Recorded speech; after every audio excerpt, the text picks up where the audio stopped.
আউযু বিল্লাহি মিনাশ শাইতানির রাজিম। রজমকৃত শয়তানের কবুল থেকে আল্লাহ তাআলার কাছে আশ্রয় চাচ্ছি। বিসমিল্লাহির রহমানির রহিম।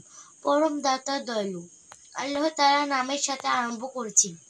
সম্মানিত দর্শক ও শ্রোতাবৃন্দ, আমি একজন কোরআনের ছাত্রী।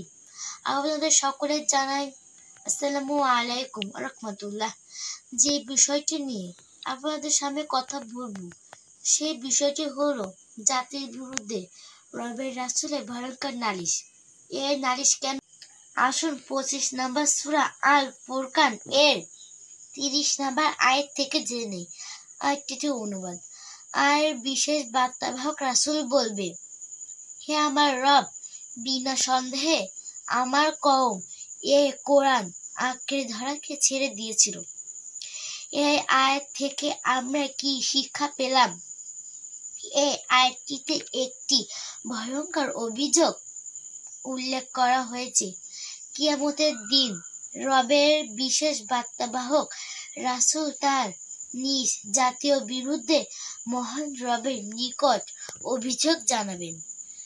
রাসূল নিজ জাতীয় বিরুদ্ধে সাক্ষী দিবেন, কারণ রাসূল জাতির লোকজন কোরআন দাওয়াত গ্রহণ করেনি, বরং তারা রবের রাসূলের বিরোধিতা পর্যন্ত করেছে। তার অনুসারীরা এই কোরআনকে পরিত্যাগ করে চলেছে।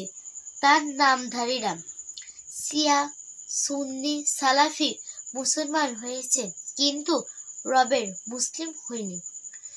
যে কোরআনের পরিপূর্ণ আদর্শ রবের রাসূলে বলেছেন, তা থেকে তার মান্যকারীরা বহু দূরে সরে গিয়েছে।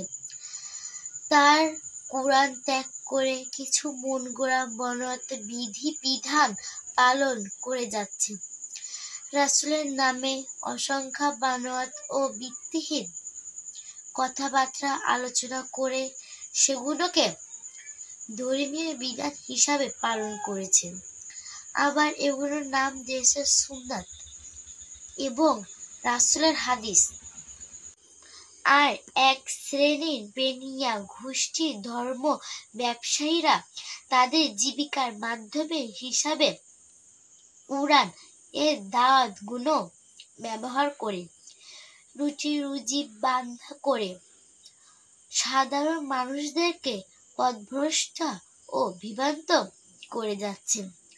এদের দ্বারাই সবাই বিভ্রান্ত হয়ে সকলে কোরআন পরিত্যাজ্য করে বিভিন্ন মন গড়া ধর্ম বানিয়ে তা পালন করছে, যা বড় ভয়ঙ্কর বিষয়।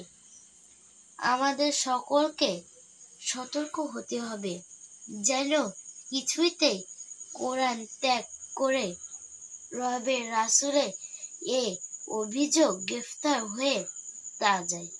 মহান আল্লাহ আমাদের সবাইকে এই পথভ্রষ্টা এবং ধর্ম ব্যবসায়ীদের খপ্পর থেকে রক্ষা করুন।